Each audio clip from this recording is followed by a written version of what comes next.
Bapak Ibu yang terkasih, terima kasih saya boleh berada di tengah-tengah Anda. Saya adalah Pastor Eko Wahyu Joko Santoso, Ordo Salib Suci.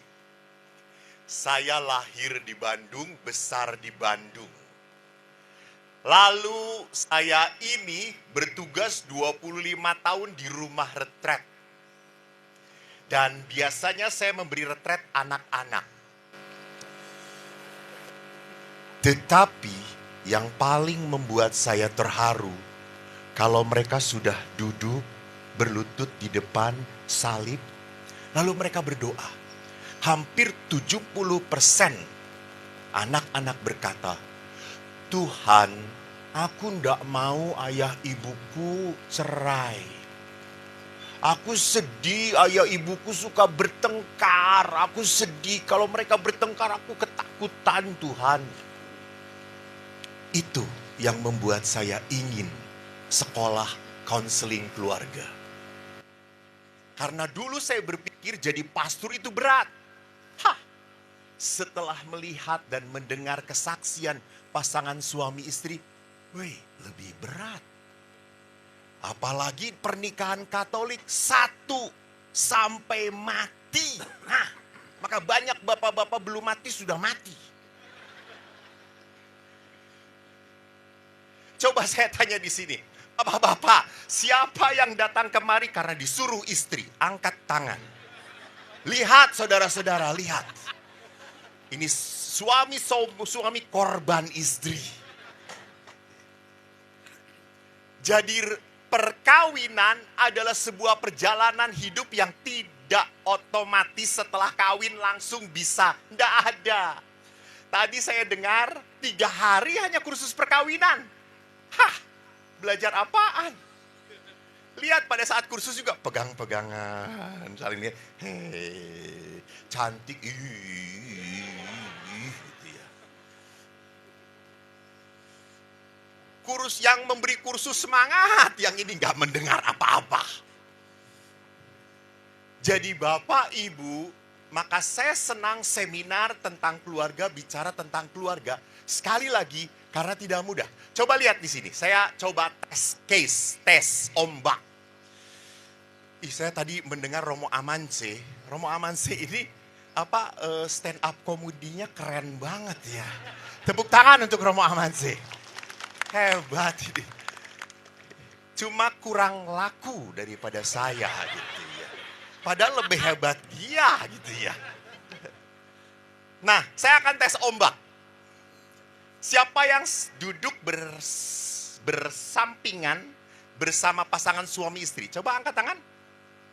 Cukup banyak. Bagus. Siapa yang sudah 5 tahun perkawinan? Angkat tangan. Banyak. Oke. 5 sampai 10. Ibu wajahnya sudah tua baru 5 tahun perkawinan. Woi, terlambat jatuh cinta ya. Ibu salah toh, bukan 5 tahun perkawinan. Pasti lebih toh, kelihatan dari wajahnya seperti Abraham dan Sarah. 5 sampai 10 tahun perkawinan. Oke, banyak. 10 sampai 15 tahun perkawinan. Banyak juga. 25 tahun, 20 sampai 25 tahun perkawinan. Woi, 25 sampai 30 tahun perkawinan. Woi. 30 tahun ke atas. Kok kuat ya? Tepuk tangan untuk mereka. Wow. Banyak sekali. Nah, sekarang saya coba cek. Suami istri, nanti angkat tangan begini ya. Begini. Nanti kalau saya melemparkan pertanyaan, menurut Anda siapa? Bisa tunjuk kepada pasangan atau saya gitu ya. Jelas? Coba kalau menurut saya misalnya angkat tangan ya. Coba angkat tangan dulu. Suami istri. Yang samping suami istri, Bapak suami istrinya kan gak ada. Yang samping suami istri yang sah. Bukan pinjaman malam ini.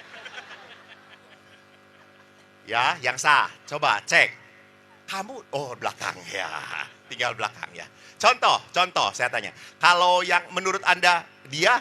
Kalau menurut Anda saya gitu ya. Angkat tangan. Siapa yang kalau tidur ngorok?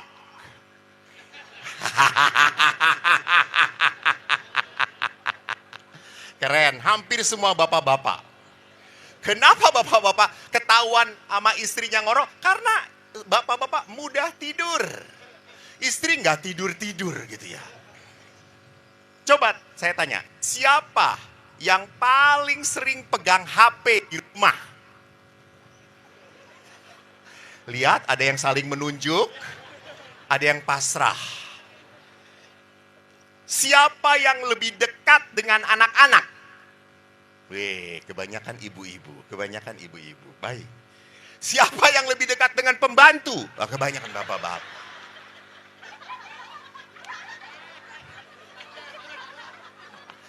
Ya, karena suka menyuruh pembantu gitu. Menyuruh istrinya ditempeleng. Siapa yang mengajak ke gereja? Iya. Berdua bagus ya. Siapa yang rajin berdoa? Oh. Siapa yang sering ngomel? Oh, ada juga laki yang sering ngomel ya. Ini berarti kalau sering ngomel laki-laki salah casing, saudara-saudara. Ya. Siapa yang paling sering bersama anak-anak? Oke, ibu-ibu, oke. Siapa yang sering keluar rumah? Oke, banyak. Baiklah, lihat Bapak Ibu, seringkali saling menunjuk, seringkali pasrah. Itulah perkawinan. Maka dari itu mari kita lihat. Kita cek, keluarga bahagia, mimpi atau kenyataan? Kenyataan. Biasanya para istri bahagia. Para suami diam saja. Memang istri saya bahagia, pastor. Dia bahagia di atas penderitaan suami. Laki-laki, maaf para laki-laki. Laki-laki kalau ada maunya dikejar sampai kemanapun. Itu laut, pulau apa, selat apa ini?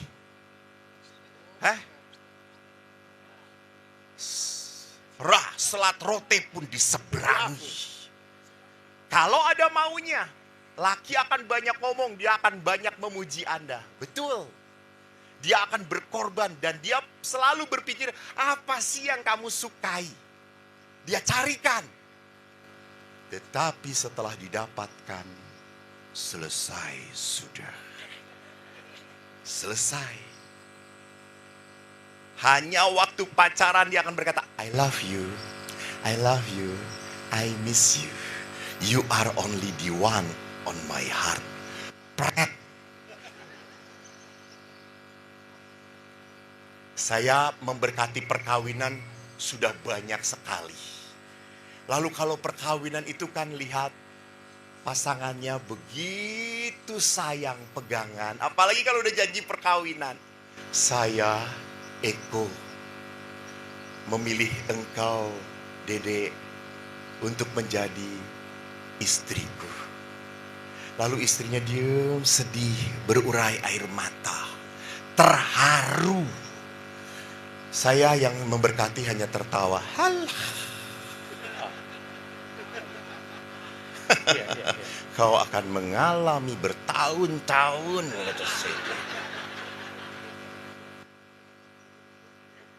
Kalau sekarang air mata keharuan, bertahun-tahun air mata darah kau akan rasakan.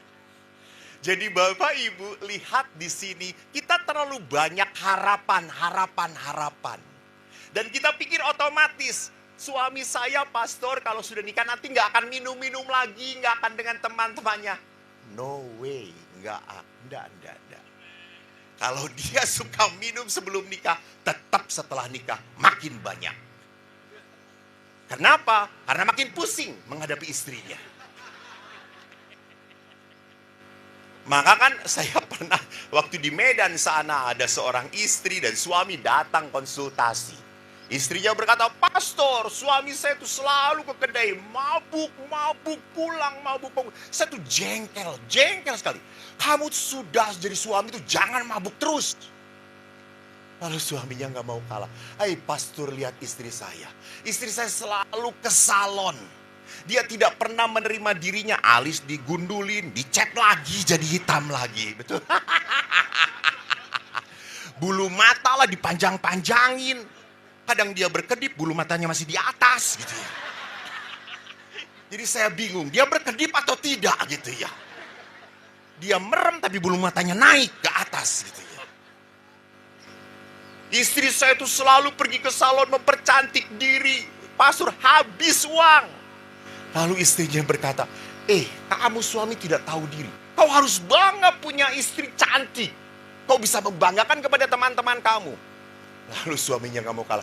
"Mama, justru itu saya mabok supaya melihat kamu cantik terus."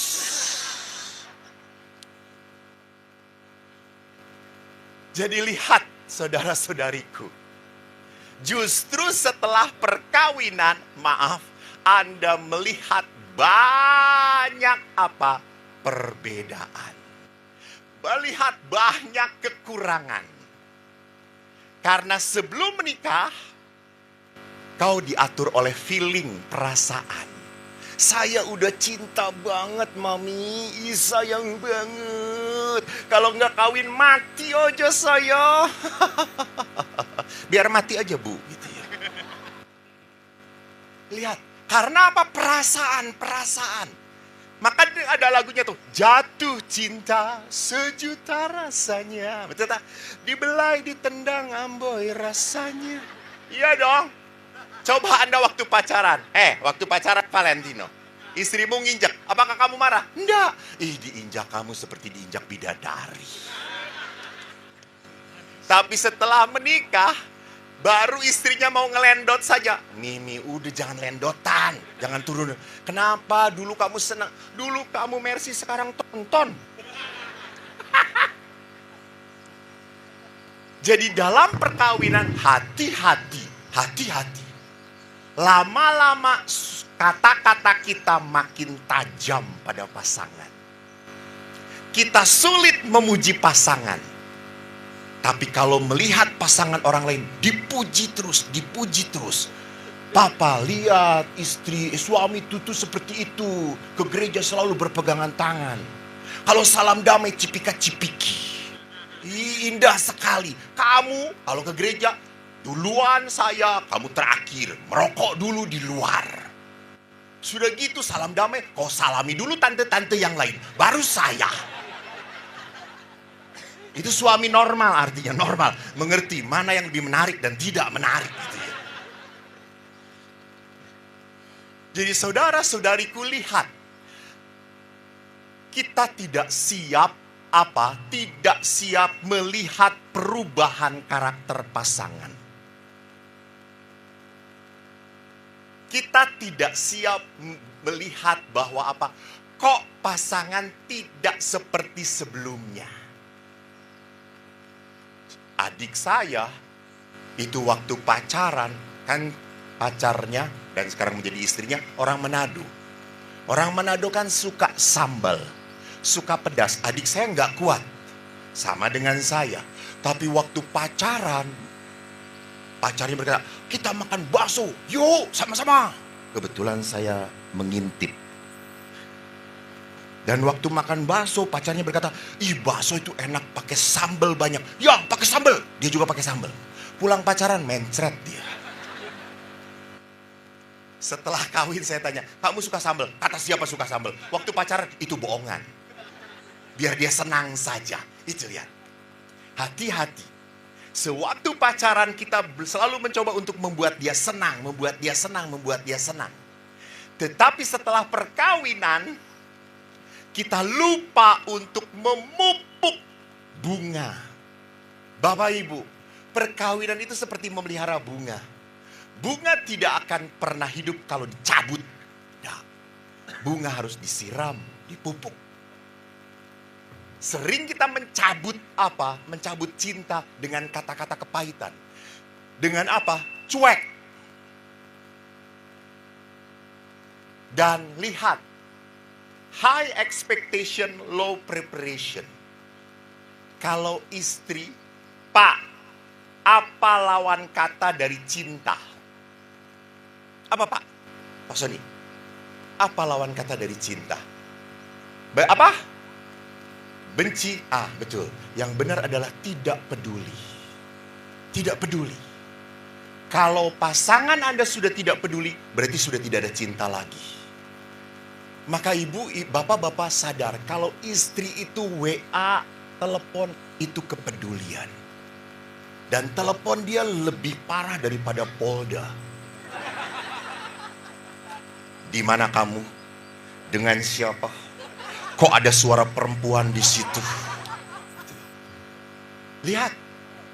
Itu tanda kepedulian. Peduli. Selalu perempuan akan bertanya, laki-laki apa katanya? Enggak. Pak, pergi. Nggak akan ditanya pulang jam berapa, kamu kemana. Enggak. Laki-laki enggak.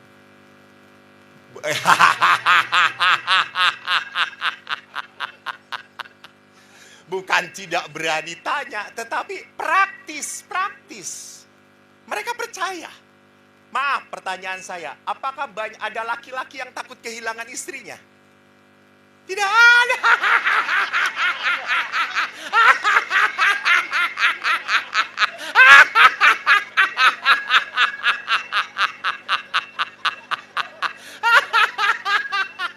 Itu realitas. Ada yang takut?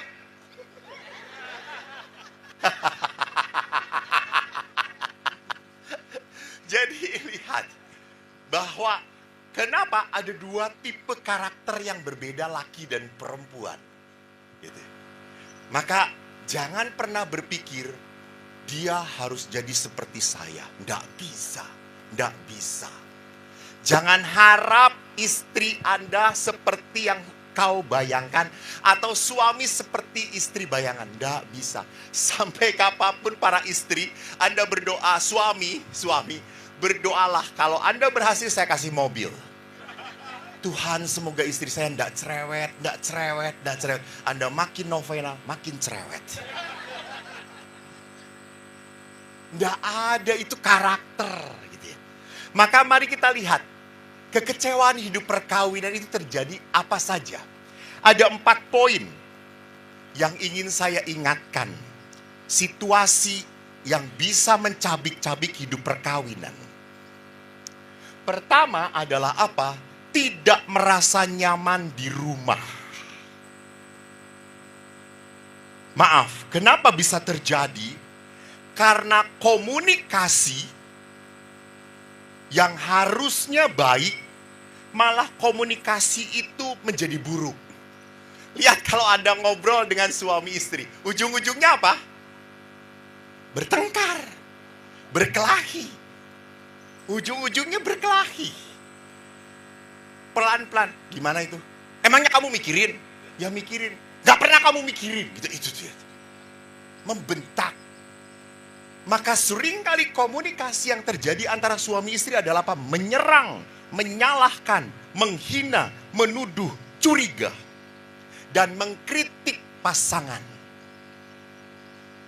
Kata kritik itu selalu dipakai sama kamu tuh ya selalu aja nggak pernah datang pas waktunya. Kamu tuh selalu nggak pernah pegang janji. Lihat, selalu itu adalah kritik. Atau tidak pernah. Kamu tuh tidak pernah ingat hari perkawinan kita. Kamu tuh tidak pernah ingat hari ulang tahun saya. Lihat. Kamu tuh tidak pernah membereskan piring kalau habis makan. Kamu tuh tidak pernah bantu aku kalau aku sedang sibuk. Lihat. Padahal pernah sesekali. Ya toh, tetapi kata tidak pernah ini adalah kritik. Ini mematikan. Tetapi kalau Anda komplain, boleh Anda komplain, mengeluh pada pasangan boleh, tapi tidak mengkritik. Apa bedanya? kalau mengeluh misalnya, "Pak, saya tuh ya sedih, jengkel, kesel. Kalau kamu habis makan, kamu ndak bawa ke belakang. Ndak perlu dicuci, bawa aja ke belakang. Saya tuh kesel, saya tuh seperti pembantu, Pak." Nah itu komplain. Jadi kalau komplain itu adalah mengungkapkan perasaan. Kalau kritik itu sudah menjatuhkan, sudah menyalahkan. Saya kan pernah memberi retret di Pratista untuk Pak Sutri.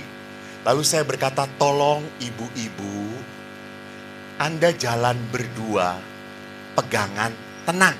Gak perlu ngomong, nikmati aja pegangan jalan berdua. Tidak bicara," kata saya itu. Dan Anda tahu bagi wanita itu sesuatu yang sulit sekali. Tidak ada wanita yang tidak bisa menahan diri. Lalu, itu lihat. Selalu akan bicara. Itu kekuatan wanita. Jadi perhatikan di sini bahwa seringkali dalam komunikasi kita tidak nyaman, selalu saling menyerang. Kita seringkali lupa mengucapkan terima kasih kepada pasangan. Padahal itu adalah sesuatu yang yang dia lakukan dengan penuh pengorbanan.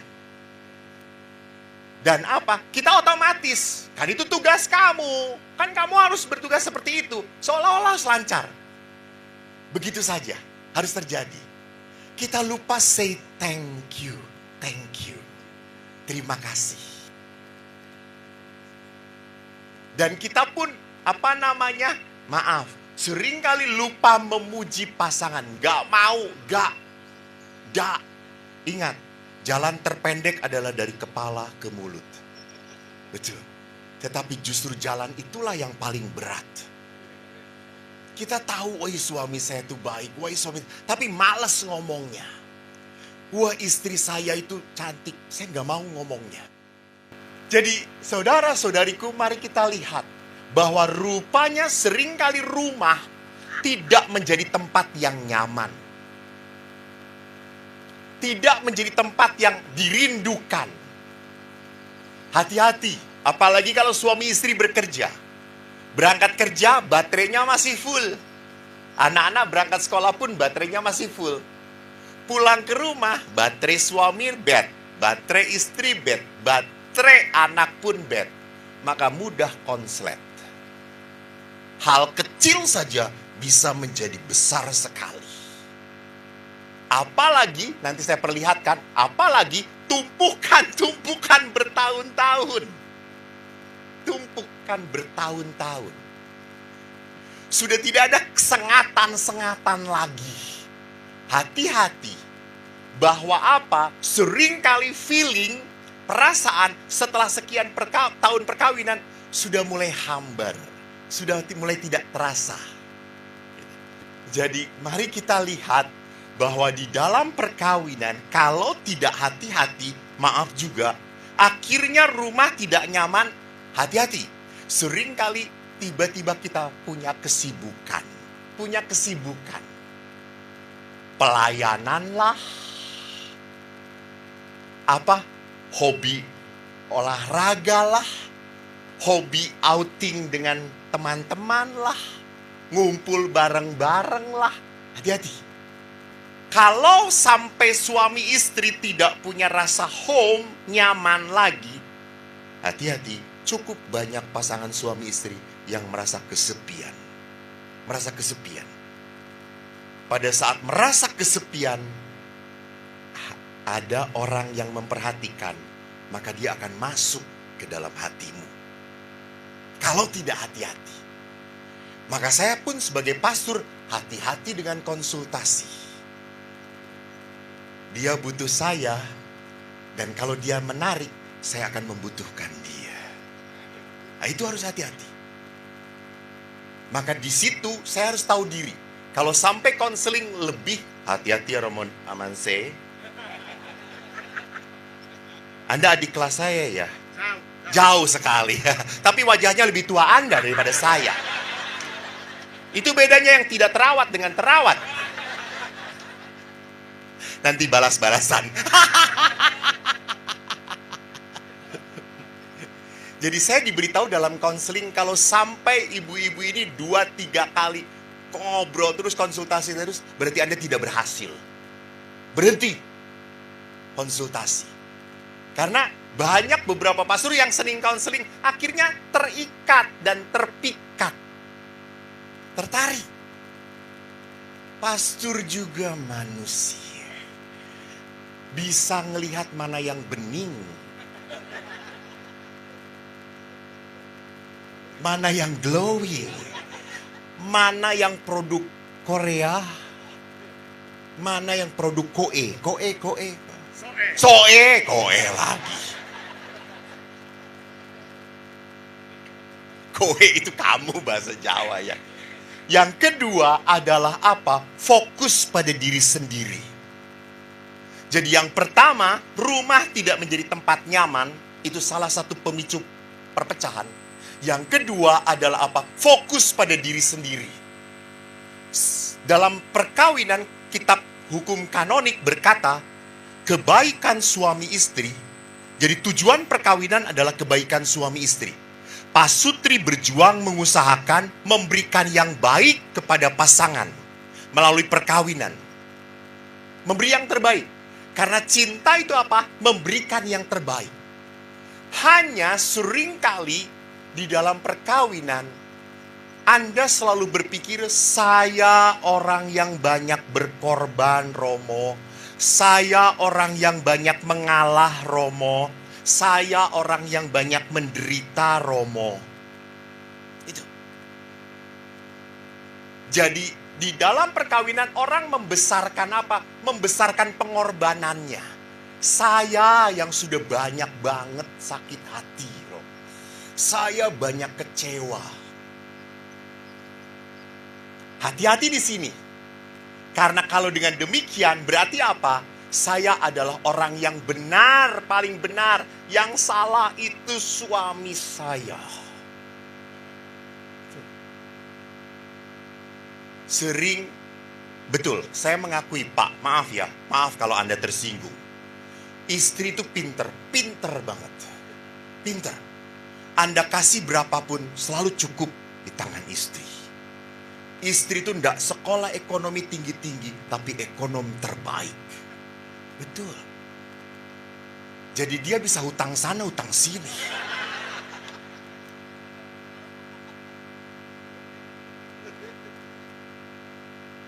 Dia berani apa malu untuk siapa? Untuk keluarganya.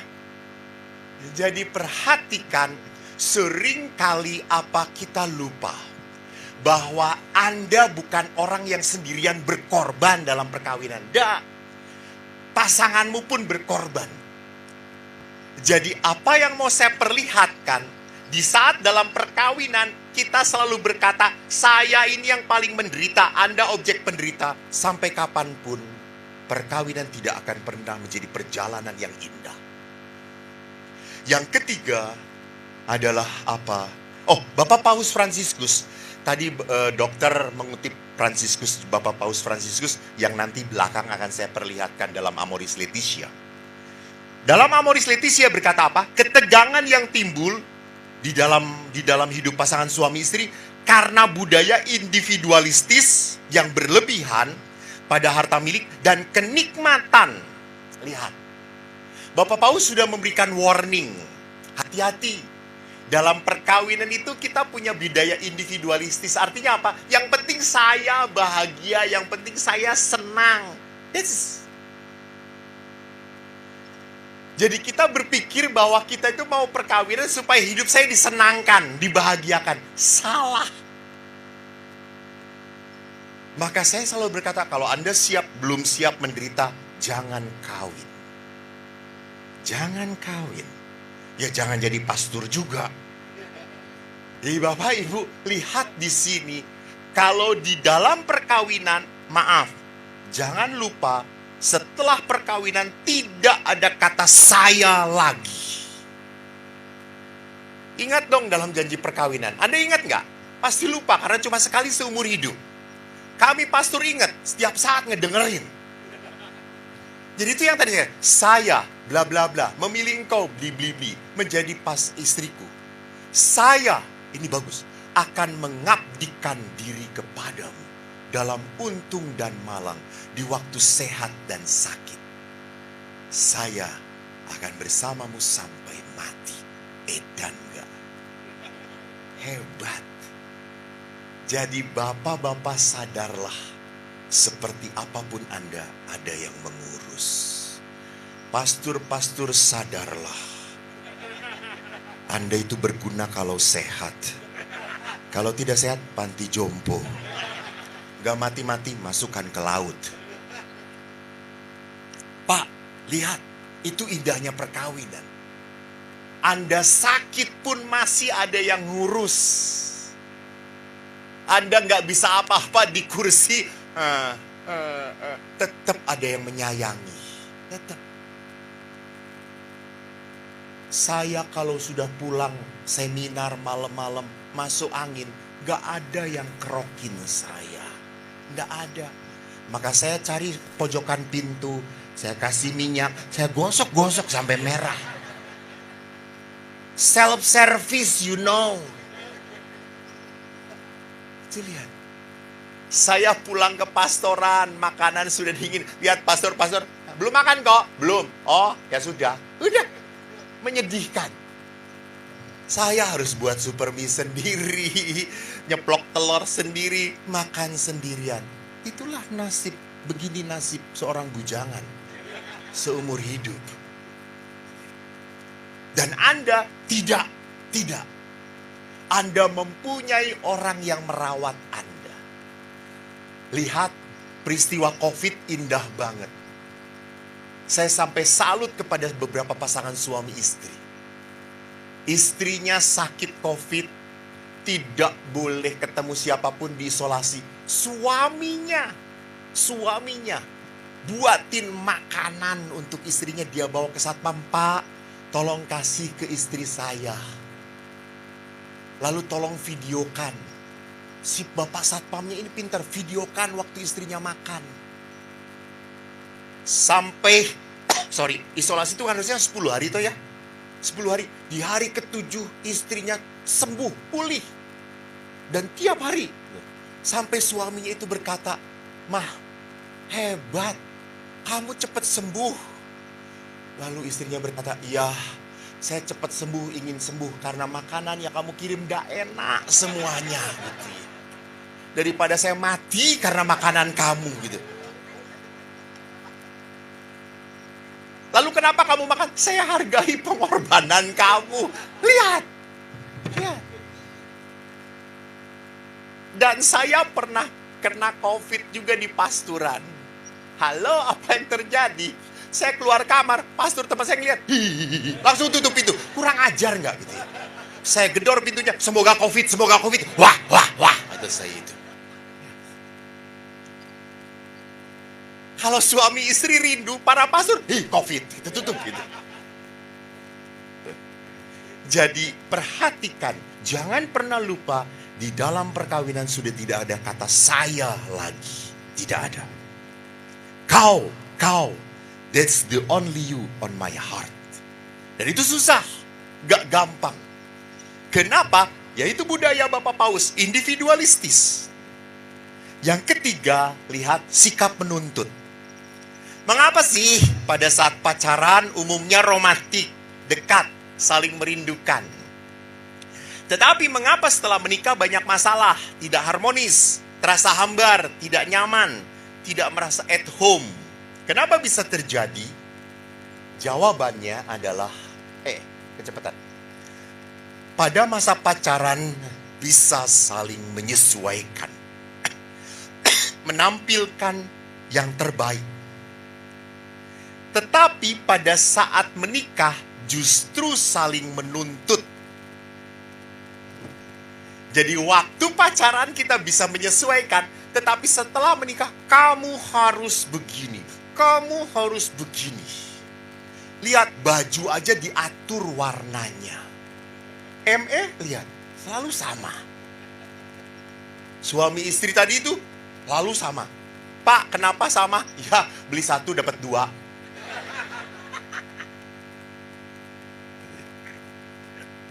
Banyak sekali suami, nih kamu pakai ini, gitu ya. Kan namanya perempuan itu selalu ingin indah-indah. Apalagi kalau resepsi, toh lihat. Coba Bu, Pak, nanti ibu-ibu tolong pulang ke rumah, bandingkan baju ibu dengan baju bapak. Lebih banyak punya siapa? Bapak nggak berani ngomong? Karena nasib bapak terancam kalau ngomong. Pasti baju ibu-ibu lebih banyak. Aneh kan istri tuh kalau punya baju bolong sinilah, lobang sinilah, pakai sayap lah gitu. Bapak-bapak batik, lurik itu sudah putih, selesai. Namun mari kita lihat bahwa itu tadi. Saya selalu menuntut supaya apa? Pasangan seperti yang saya mau. Seperti yang saya mau. Apakah terjadi? Tidak, dan Anda akan capek. Akan capek, lelah. Suatu hari seorang ibu datang kepada saya, Romo, suami saya itu belum Katolik. Saya selalu berdoa kepada Tuhan, novena ke Gua Maria supaya suami saya bertobat. Gak bertobat-tobat, Romo. Gak mau dibaptis. Saya sudah capek, jengkel. Tolong Romo berdoa. Terus saya mengatakan, Ibu, ubah doa Ibu. Bagaimana saya berubahnya? Tuhan, terima kasih. Saya menerima suami saya. Nggak mau, saya ingin dia jadi Katolik. Ibu keras kepala. Pergi. Jangan datang dan minta nasihat lagi ke pastor. Pergi. Pastor galak, biarin, saya bukan suami ibu.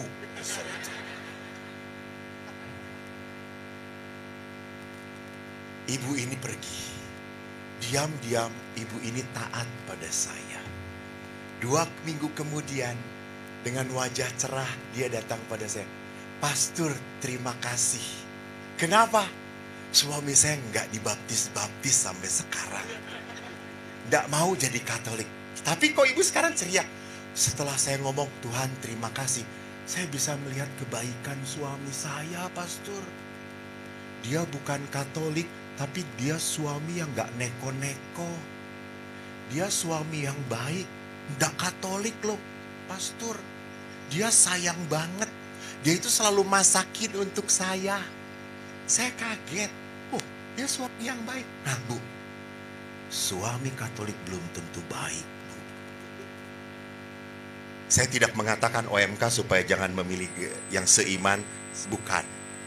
Tetapi apa yang saya mau katakan, di saat Anda minta supaya dia seperti yang Anda inginkan, sekali lagi, itu Anda salah berdoa.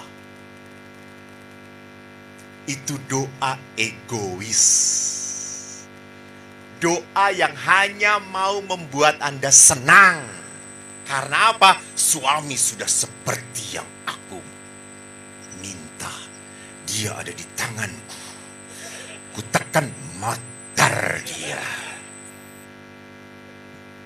Seram memang. Itulah sebabnya saya tidak mau menikah. Betul Roma Amanse? Rumahnya Roma Amanse masih ragu-ragu dengan panggilan hidupnya.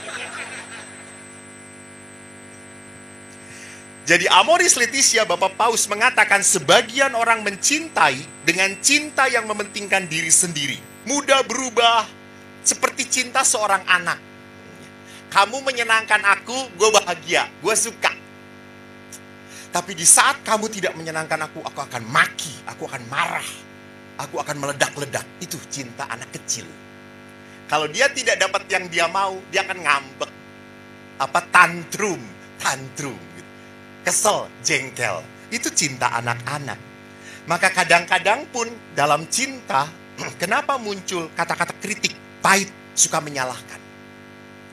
Dan yang keempat, ini yang saya ambil dari Injil. Ketegaran hati.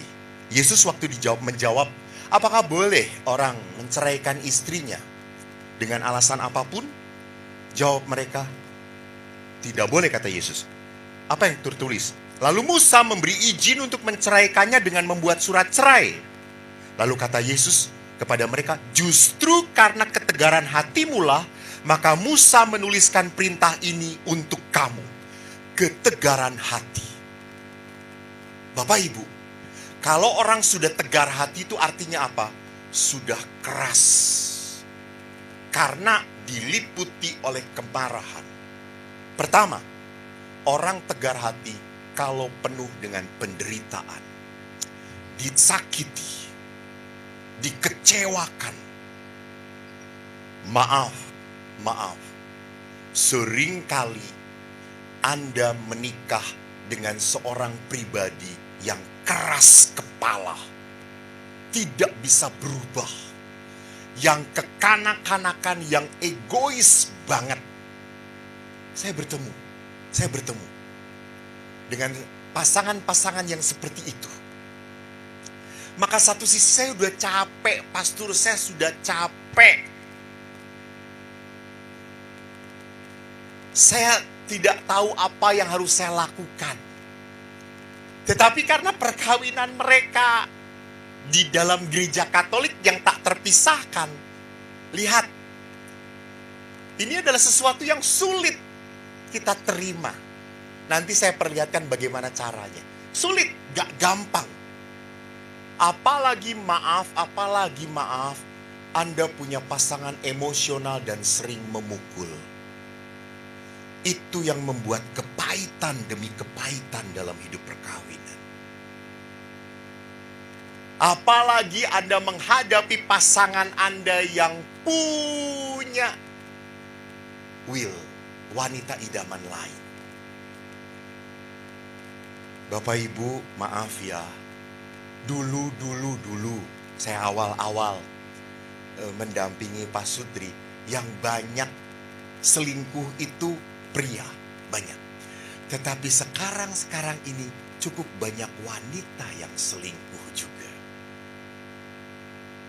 Kenapa? Karena mereka sudah merasa, lu bisa, gua juga bisa. Lu bisa satu wanita, saya satu bus pria.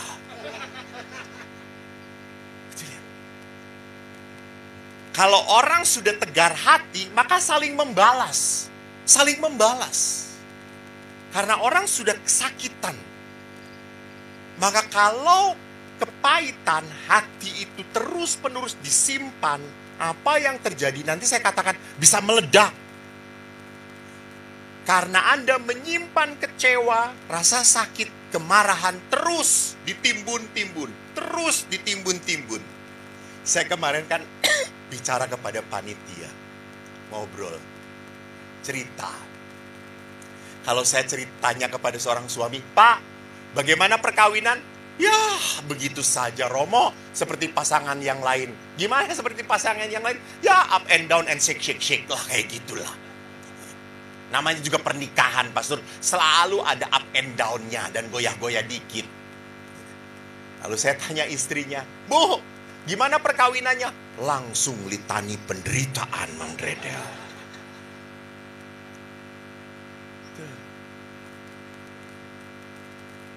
Keluar semua penderitaannya.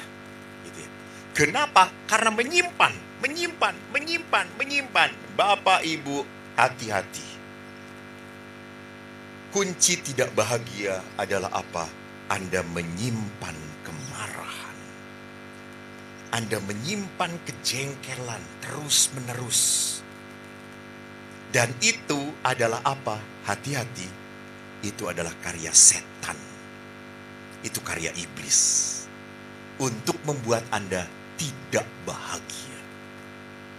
Halo, Tuhan tidak pernah ingin anak-anaknya menderita. No. Lalu kenapa Anda menderita? Karena Anda menyimpan masalah. Anda menyimpan kekecewaan. Anda menyimpan rasa marah terus. Bodoh itu karya iblis, coy. Allah, Yesus kan mengundang apa? Marilah kepadaku. Lanjutkan. Kalian semua yang letih, lesu dan berbeban berat. Dan aku akan memberikan apa? Apa? Allah tidak akan memberikan. Aku akan memberi beban lagi. No. Aku akan memberikan kelegaan. Itu Tuhan kita. Allah tidak kamu berat, kamu sulit, saya kasih beban. No. Allah akan memberikan kelegaan. Tetapi kenapa kita tidak bisa lega? Because you put your anger inside your heart. Karena kita menyimpan kemarahan terus, kejengkelan terus. Sehingga ibu-ibu hati-hati. Salah satu psikosomatik penyebab kanker adalah apa? Kemarahan, penyebab tumor, penyebab penyakit-penyakit adalah apa? Kita rapuh jiwa kita. Jiwa kita rapuh, maka penyakit masuk ke dalam diri kita. Anda dengar sebuah kesaksian suster, toh seorang suster. Saya lupa dari kongregasi apa. Mungkin CB. Suster ini begitu marah dengan apa? Bapaknya. Karena dia pernah di-abuse oleh bapaknya. Maaf, bapaknya pernah melakukan hal yang tidak baik kepada suster ini. Suster ini begitu menolak ayahnya, begitu benci pada ayahnya. Sampai dia masuk menjadi suster. Dia pelihara kebencian itu, dia pelihara kemarahan itu. Dan sampai akhirnya apa? Suster ini kanker. Dan stadium 4. Sulit tertolong kembali. Suster ini sudah berobat, sudah dikemo, masih tetap menjalar kemana-mana. Ganas. Dan suatu saat suster ini mendengar ayahnya hampir mati. Pria yang sangat dia benci sedang dalam sakrat maut. Dia harus melawan batinnya. Dia akhirnya datangi pimpinan dan berkata, beri saya waktu untuk merawat ayah saya. Dan di dalam kesaksiannya, suster itu begitu jengkel, begitu marah. Dia melihat ayahnya yang sudah tidak berdaya. Dia bisa hajar, dia bisa bunuh ayah itu. Tetapi akhirnya dia lawan keinginan itu. Dia mandikan ayahnya. Dia bersihkan seluruh kotoran ayahnya. Dia masakkan sup. Dia suapi ayahnya. Dia temani ayahnya berdoa. Dia salurkan pengampunan kepada ayahnya. Sampai ayahnya meninggal di tangan suster ini. Bukan karena dicekik.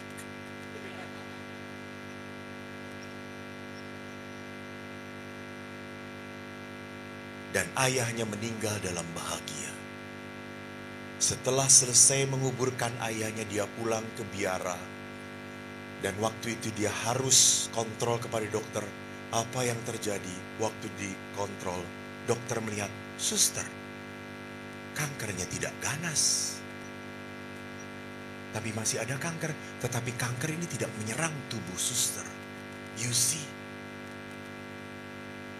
Betapa rentannya kita kalau menyimpan kemarahan itu. Maka mari kita lihat berapa menit lagi saya. Masih lama. Amplop tipis suruh panjang-panjang.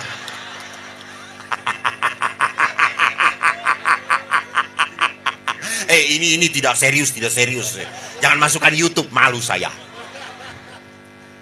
Maka tantangan di dalam dokumen Amoris Laetitia bagus. Kita memperlakukan relasi afektif perkawinan seperti memperlakukan materi. Semua bisa dibuang, dipakai, rusak, manfaatkan, habisin, buang. Lihat, hati-hati. Perkawinan pasangan Anda itu bukan barang. Yang Anda pakai, Anda nikmati, lalu dibuang. Saya sudah gak mau pakai lagi, buang. No, bukan. Dia adalah pribadi yang harus Anda terima, Anda cintai. Bu, waktu Anda menikah, apakah Anda mengagumi suami Anda sebelum menikah? Kagum atau tidak? Coba ngomongnya dengan penuh iman. Bu, waktu Anda sebelum menikah dengan suami Anda, apakah Anda mengagumi suamimu? Hah? Loh, yang saya tanya ibu-ibu kok bapak yang jawab sih, gimana sih Pak? Anda mengagumi suamimu? Ya. Anda sayang pada suamimu? Tinggal berapa persen sekarang? Masih 100. Itu tipu-tipu Tuhan. Syukur. Tapi lihat. Jadi sering kali kita berpikir, Romo, kok suami saya makin lama makin bodoh, makin jelek. Betul ibu-ibu? Betul. Jangan lupa kenapa suami Anda makin bodoh dan makin jelek? Karena kawin dengan Anda. Betul Pak Valen? Coba dengan Luna Maya. Seger terus dia, pinter. Jadi jangan pernah lupa di dalam perkawinan itu akan terjadi simultan. Kenapa suami seperti ini? Karena istri seperti itu. Gitu ya. Banyak suami lebih memilih diam. Karena menjawab seperti apapun pasti salah. Karena apa? Kalau istri punya masalah, cerita, langsung suami buat apa? Solusi. Betul atau tidak? Betul? Padahal istri tidak butuh solusi. Istri sudah pinter coy. Istri hanya butuh apa? Didengarkan. Jangan ngasih solusi blow on loh. Blow on. Saya tuh pernah ibu-ibu ngobrol kepada saya, Bu begini, itu sudah pastor. Gini, itu juga sudah, saya bingung. Iya, terserah ibu lah. Ada oma-oma itu, Romo, obat saya tidur itu Rosario. Saya kalau udah Rosario, tertidur, lalu baru 10 salam Maria. Gimana Romo? Nggak apa-apa. Terusin besoknya, gitu saya. Baru 3, udah tidur lagi. Terusin aja, gitu. Namanya juga oma-oma, nggak ada dosa, kata saya itu. Kan sebentar lagi udah bau tanah, atau sebentar lagi dipanggil, kata saya. Dan maaf, di dalam Amoris Laetitia, hanya satu artikel yang mengingatkan ayah.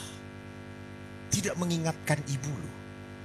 Peran ayah tidak dapat digantikan oleh yang lain. Bapak Paus mengingatkan. Kenapa? Karena seringkali ayah kurang bonding dengan anak. Kurang dekat dengan anak. Karena kalau ada masalah, ayah. Ibu. Semua ibu. Maka tadi lihat, siapa yang paling dekat dengan anak? Ibu.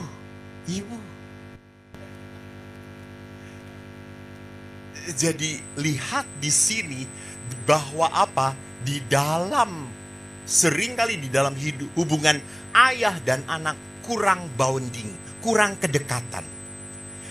Sorry, maaf, saya sejak kecil tidak pernah punya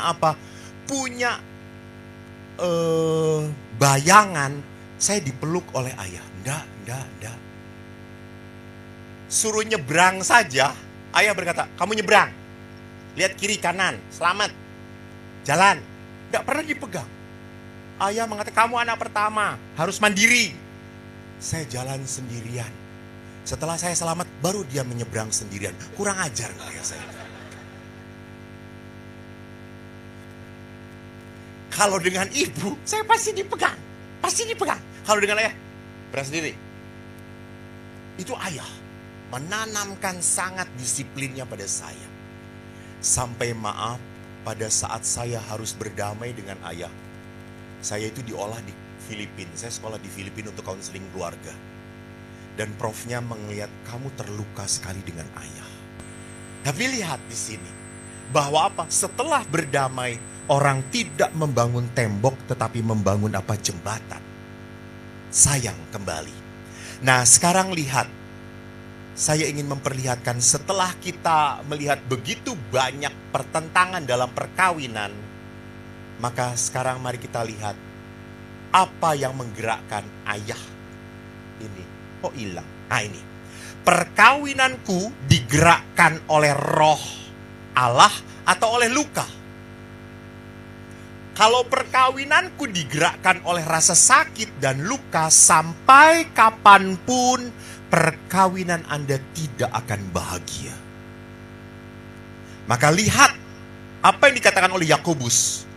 Barang siapa berkata bahwa ia berada di dalam terang, tetapi ia membenci saudaranya, ia berada dalam kegelapan sampai sekarang. Jadi kalau orang ada dalam terang, tidak mungkin dia menyimpan kebencian. Nah, oleh karena itu, mari saya berikan beberapa poin. Untuk apa? Supaya saya bahagia. Pertama, mari kita lihat. Kita belajar dari Yesus. Yesus berdoa pada Bapanya sebelum menghadapi penderitaan. Di mana? Di Taman Eden Getsemani. Valen, Eden lagi. Ini kalau baptisnya nyogok itu kayak gini. Di Taman Getsemani, Yesus berdoa. Dan Yesus menyuruh kepada para muridnya berdoa karena daging itu dan roh itu penurut. Daging itu lemah. Sedangkan roh itu penurut. Daging kita yang lemah mudah jatuh dalam kelemahan. Maka Yesus mengatakan berdoa. Kenapa? Ada apa dalam kuasa doa? Pertama, doa membuat Roh Kudus menuntun kita supaya mendengarkan Tuhan daripada mendengarkan kekecewaan dan penderitaan. Jadi doa itu membuat kita mau diatur oleh siapa? Tuhan. Bukan diatur oleh luka batin kita. Doa itu bukan membuat kita diatur oleh kemarahan dan kejengkelan kita. Doa itu tidak supaya kita tidak berlaku di luar karakter kita. Ingat, Anda itu orang baik. Tetapi pada saat Anda dilukai, Anda bisa tidak baik. Betul atau tidak? Nah itu. Pada saat Anda terluka, Anda bisa bertindak di luar karakter Anda. Padahal dasarnya Anda baik. Tapi karena disakiti, karena saya dikhianati, saya bisa ganas juga. Maka doa itu membuat saya bertindak supaya tidak menjadi ganas. Tidak bertindak di luar kehendak Allah. Dan yang ketiga, justru doa itu menarik.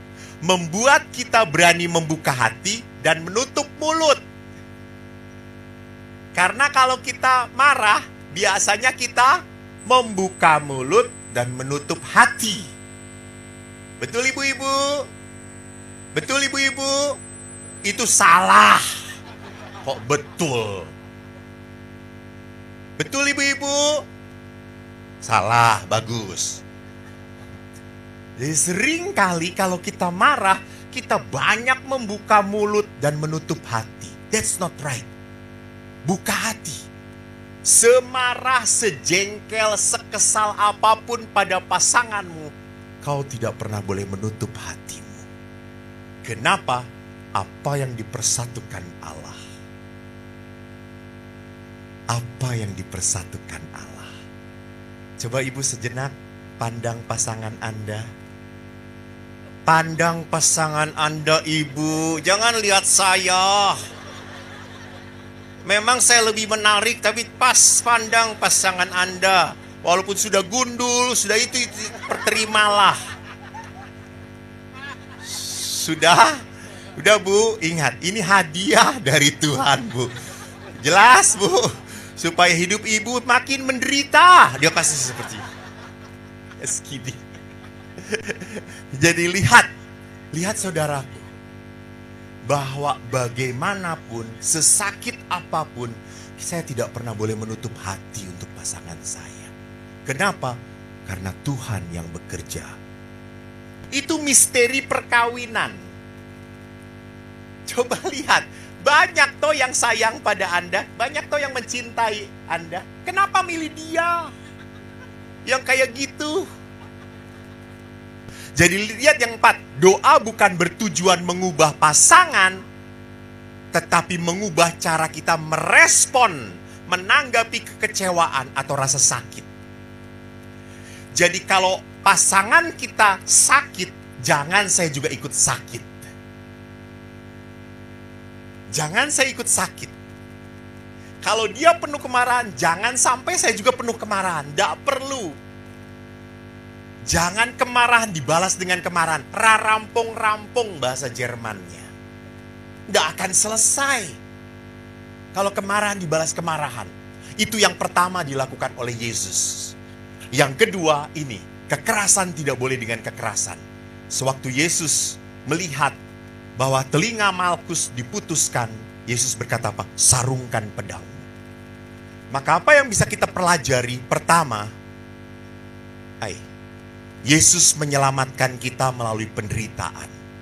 Jadi Bapak Ibu, penderitaan adalah kenyataan yang tidak bisa dihindari. Halo? Semua keluarga punya penderitaannya masing-masing. Amin. Ya. Pastor Eko punya penderitaan? Punya, karena saya masih normal. Kalau Anda nggak menderita, Anda gila. Betul toh? Tanya orang gila, apakah dia menderita? Tidak. Kamu gila, kamu gila. Kita disebut gila, marah kita. Karena kita normal. Jadi kalau Anda berkata, wah keluarga saya itu kacau, pastor, keluarga saya itu penuh penderitaan, Tuhan tidak sayang pada saya. Kampret. Bukan hanya elu yang punya masalah, keluarga lain punya masalah. Kenapa kamu sampai terpuruk dan dia tetap bahagia? Karena dia punya iman. Kamu tidak merasa punya Tuhan. Ibu-ibu ingat, kita itu dipelihara oleh Tuhan. Nih Eko, lahir boleh bodoh, besar terkenal. Karya Tuhan. Karya Tuhan, karya Tuhan. Jadi kalau Anda menderita, jangan pernah lupa. Lihat. Penderitaan bukan alasan untuk melarikan diri. Justru menjadi saat bagi kita untuk mengundang Roh Kudus untuk menguatkan kita. Jadi jangan pernah berdoa, ibu-ibu, kan pernah tuh di dalam TikTok suami istri sedang naik mobil. Lalu istrinya berdoa, Tuhan, saya ingin suami saya bahagia. Hilangkan penderitaan di hadapan dia. Langsung hilang ibu ini. Karena dia sumber penderitaan. Lewat penderitaan, melalui sampai pada bintang. Tidak ada keluarga bahagia tanpa pengorbanan Anda. Tidak. Pastor, saya ingin keluarga saya bahagia, saya ingin sukacita. Ya harus berkorban. Nggak bisa egois. Tinggalkan kesenangan kamu. Lu sekarang jadi bapak-bapak, lu jadi suami. Maaf ya. Banyak keluarga muda fight karena mereka bahwa dia tidak single lagi. Dia sudah nikah tapi pola pikirnya masih sendirian, single. So, lihat, jika penderitaan sudah tidak tertahan lagi, Bapak Ibu, lihat. Yesus waktu disalib minta pertolongan siapa? Waktu memanggul salib, Simon dari Kirene, ingat? Kitab suci kita sama atau tidak? Anda gereja Katolik Roma atau Katolik bebas? Katolik Roma toh. Bahwa Simon dari Kirene, Yesus minta tolong. Jadi sama, kalau Anda menderita, minta tolonglah. MA, Marriage Encounter adalah tempat untuk saling menolong, menguatkan. Maaf kalau Anda sudah menjadi MA, apakah terjamin baik, tidak ada pertengkaran? Mereka bukan menjadi malaikat setelah menjadi MA. Setelah menjadi MA justru Anda belajar untuk menjadi rendah hati. Rendah hati. Mau dibentuk oleh Tuhan. Jadi mintalah pertolongan, carilah pertolongan yang bisa mendengarkanmu, memberikan kekuatan, dorongan. Yang kedua, pada saat Anda menderita, ingat, Yesus itu diberi minuman racun 2 kali. Yang satu itu penawar rasa sakit, yang satu waktu aku haus. Yesus menerima waktu aku haus. Tapi penawar rasa sakit dia tolak. Jadi jangan minum racun di dalam penderitaan. Racun itu bisa apa? Pornografi, minum-minuman, overeating, banyak jalan. Kenapa? pada saat Anda melarikan diri dari masalah keluarga, Anda akan menjadi mati rasa pada pasangan Anda. Jadi jangan teruskan racun. Maka perhatikan, kita harus belajar untuk mengampuni. Ini yang tadi dikutip oleh Bapak Dokter. Tidak ada keluarga yang sempurna. Kita tidak punya orang tua sempurna. Kita sendiri tidak menikah dengan orang yang sempurna. Kita tidak punya anak-anak sempurna. Anda mengeluh satu sama lain, Anda kecewa satu sama lain. Oleh karena itu tidak ada pernikahan yang sehat atau keluarga yang sehat tanpa So the last one, kunci dari sebuah kebahagiaan adalah pengampunan. Ibu, bapak, saya belajar dari ayah saya. Tadi cerita saya belum selesai toh. Setelah saya mandi, Anda masih ingat? Setelah saya mandi dengan air hangat, saya sudah ketakutan, pasti keluar dimarahin ayah. Saya sudah buka pintu, rumah kami kecil. Saya keluar, ayah lebih besar dari saya, lebih tinggi. Tapi sekarang setelah tua mengecil. Ayah tuh tingginya lebih tinggi dari saya, badannya kekar, dan ayah olahragawan. Dia diam di depan pintu mandi itu kecil dan gak ganteng dari dulu. Eko tuh udah ngeliat kayak gini. Ayah berkata, duduk. Saya duduk. Lalu ayah ke dapur, dia bawa sup hangat. Makan. Saya makan dengan penuh ketakutan. Saya tunduk, saya diem. Tiba-tiba di tengah saya makan, ayah pegang tangan saya. Saya udah begini, saya udah takut. Ayah langsung pegang lagi pelan-pelan. Kok, kamu lihat ayah. Saya buka, menatap ayah. Ayah berkata apa? Ayah memukul kamu kekerasan ya. Ayah minta maaf ya. Maaf. Anda tahu, seluruh sakit saya hilang dari tubuh saya. Tuhan memberkati. Terima kasih.